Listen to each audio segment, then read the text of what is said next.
اگر راستہ بتانے والا نہیں تو پھر شیاطین ہمیں راستہ بتانے والے کھڑے ہو جائیں گے۔ حال یہ ہو جائے گا کہ شیطان ہمیں غلط لائن کے اوپر ڈال دے گا، اور پھر زندگی اس طریقے سے برباد ہو جائے گی کہ جس طریقے سے پانی کے اندر بلبلہ اٹھتا ہے اور وہ کچھ دیر میں ختم ہو جاتا ہے۔ اب وہ راستہ بتانے والا کون آئے گا؟ بس اسے جاننے کی ضرورت ہے کہ راستہ بتائے گا تو کون بتائے گا۔ دنیا کے اندر ہمارے گمراہ کرنے والوں کی کوئی کمی نہیں، بہت ایسے ہیں انسانوں میں سے بھی، شیاطین میں سے بھی، جنات میں سے بھی، جو ہماری زندگی کو برباد کرتے ہیں، ہمیں راستے سے بہکاتے ہیں، اور تو اور صحابہ کرام بھی اس سے محفوظ نہ رہ سکے۔ اگر نبی کی تعلیم ہمارے سامنے نہ ہو تو ہم اس راستے کو پار نہیں کر سکتے۔ اس راستے کے اندر بہت زیادہ اندھیریے ہیں۔ اللہ کے نبی صلی اللہ علیہ وسلم نے ارشاد فرمایا، دیکھو شیطان تمہارے پاس آئے گا، وہ کہے گا تمہیں کس نے پیدا کیا؟ تم کہو گے مجھے اللہ نے پیدا کیا۔ ہوتے ہوتے پھر وہ یہ کہے گا کہ اچھا اللہ کو کس نے پیدا کیا؟ اب یہ دیکھو کتنا بڑا دھوکہ شیطان کا ہے۔ اب انسان اس کا جواب نہیں دے سکتا۔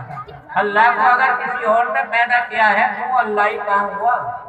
ارے وہ تو پھر ماں کا محتاج ہو گیا، باپ کا محتاج ہو گیا، اور جب محتاج ہو جاتا ہے وہ کبھی اللہ نہیں ہوا کرتا۔ اللہ تو وہ ہوتا ہے جو کسی کا محتاج نہیں۔ دنیا اس کی محتاج، لیکن وہ کسی کی محتاج نہیں۔ اس کے کوئی باپ نہیں، اس کے کوئی ماں نہیں۔ یہاں اگر آپ اپنی عقل سے کام لوگے تو کھوئے جاؤ گے۔ فرمایا اللہ کے نبی صلی اللہ علیہ وسلم نے، دیکھو شیطان بعض دفعہ ایک انسان کے پاس آتا ہے اور وہ اس طریقے سے غلط لائن کے اوپر ڈال دیتا ہے کہ یہ انسان اپنے پیدا کرنے والے ہی کو بھول جاتا ہے، اور تو اور مرنے کے وقت میں شیطان آتا ہے اور ہر آدمی کے پاس آتا ہے، آ کر کے کہتا ہے بتاؤ تمہارا دین کیا ہے؟ اب یہاں آ کر کے انسان کھویا جاتا ہے، وہ نہیں جانتا کہ میں کیا جواب دوں۔ بڑے بڑے عالم اس کے اندر کھوئے گئے۔ امام راضی رحمۃ اللہ علیہ اپنے زمانے کے، اس زمانے میں جیسے آج سائنس ہے، اس زمانے میں فلسفہ تھا۔ انہوں نے اللہ کے ایک ہونے کے اوپر 100 دلیلیں قائم کی، لیکن جب شیطان آیا تو 100 کی 100 دلیلیں توڑ دی۔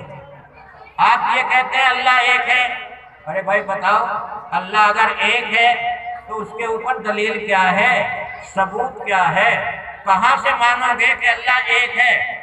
تو 100 دلیلیں امام راضی رحمۃ اللہ علیہ کو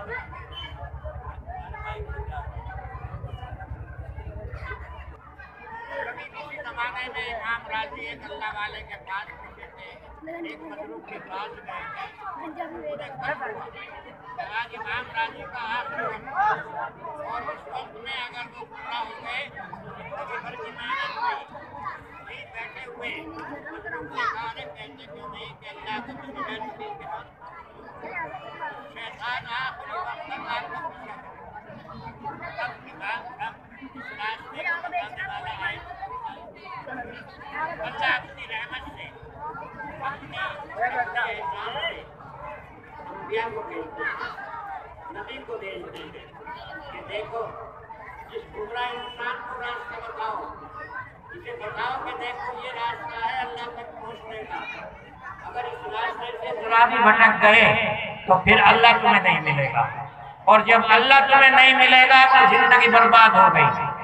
ہم سمجھ رہے ہیں کہ ہماری زندگی کامیاب، لیکن اگر اللہ کے یہاں نہیں پہنچے ہم تو زندگی برباد ہو گئی۔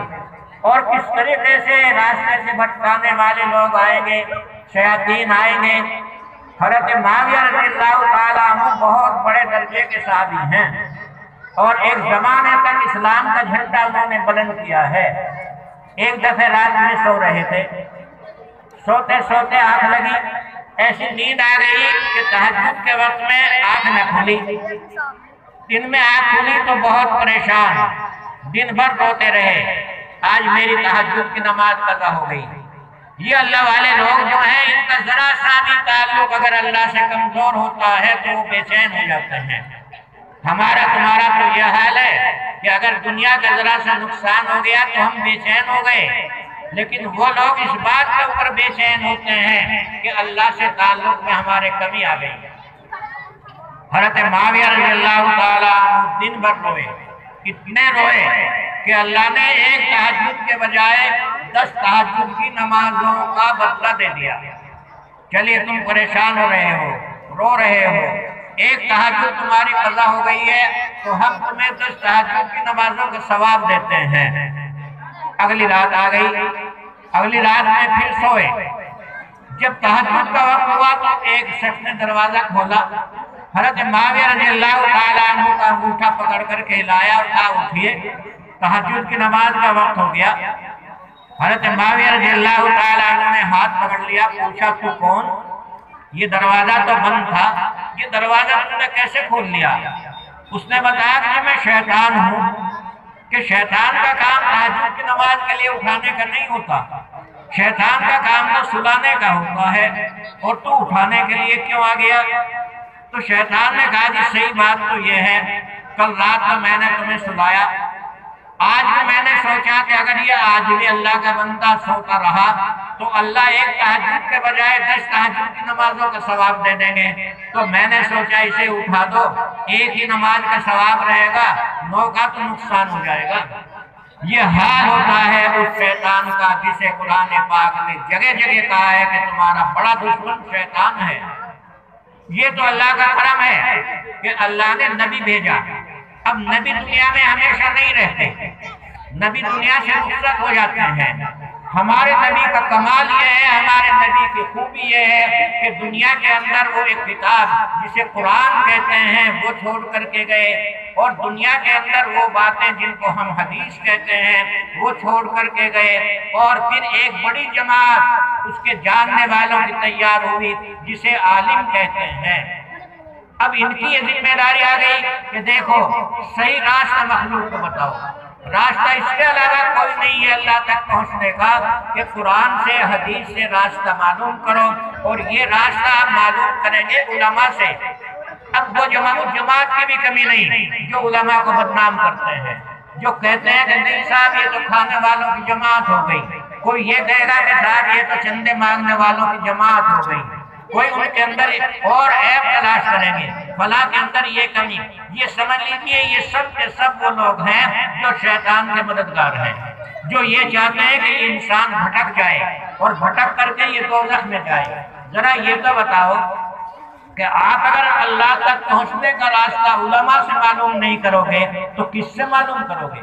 کیا آپ کے اندر یہ صلاحیت ہے کہ تم خود قرآن کو سمجھ لو؟ کیا صلاحیت ہے کہ تم حدیث کو سمجھ لو؟